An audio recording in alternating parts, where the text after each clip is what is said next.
പൊന്നണിയട്ടെ. Sevens golden diamonds, Eramallur, Vadathala. ലോക ലഹരി വിരുദ്ധ ദിനത്തോടനുബന്ധിച്ച് കുമ്പളങ്ങി പോലീസിന്റെ ആഭിമുഖ്യത്തിൽ സൈക്കിൾ റാലി സംഘടിപ്പിച്ചു.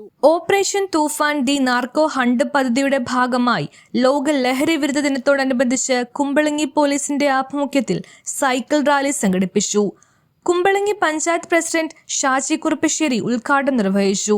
ലഹരിക്കെതിരെ പോരാടുന്നതിന് വേണ്ടിയിട്ടാണ് ഇന്ന് അന്താരാഷ്ട്ര ലഹരി ദിനമാണ്. നമുക്കറിയാം, പുതിയ വി.ഡി. സതീശൻ്റെ നേതൃത്വത്തിലുള്ള UDF സർക്കാർ അധികാരം ഏറ്റെടുത്തതിന് ശേഷം ആദ്യമെടുത്ത തീരുമാനം തന്നെ ലഹരി വിമുക്തമാക്കുക എന്നുള്ള ലക്ഷ്യത്തിലാണ് ഓപ്പറേഷൻ തുഫാൻ എന്ന പദ്ധതിയുമായിട്ട് ആഭ്യന്തരമന്ത്രി രമേശ് ചെന്നിത്തല നമ്മുടെ മുന്നിലേക്ക് കടന്നു വന്നത്. അദ്ദേഹത്തിൻ്റെ അനുഭവങ്ങൾ ഇന്നലെ എറണാകുളത്ത് നടന്ന പരിപാടിയിൽ വിശദീകരിക്കേണ്ട ഒരു അമ്മയുടെ വിഷമത്തിൽ നിന്നാണ് അദ്ദേഹത്തിന് അങ്ങനെ ഒരു പ്രചോദനം ഇക്കാര്യത്തിൽ ഉണ്ടായത്.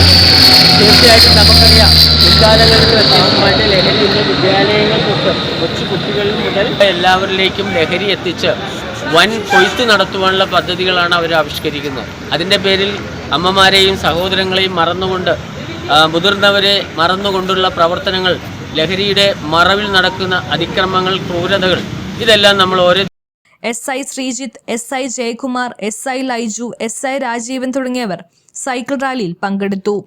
സെയിന്റ് ജോസഫ് സ്കൂളിൽ നിന്നും സൗത്ത് കുമ്പളങ്ങിയിലേക്കാണ് സൈക്കിൾ റാലി സംഘടിപ്പിച്ചത്. വേണ്ട ലഹരി എന്ന മുദ്രാവാക്യമുയർത്തി നിരവധി വിദ്യാർത്ഥികളും നാട്ടുകാരും സൈക്കിൾ റാലിയിൽ പങ്കെടുത്തു. News bureau, Kumbalangi.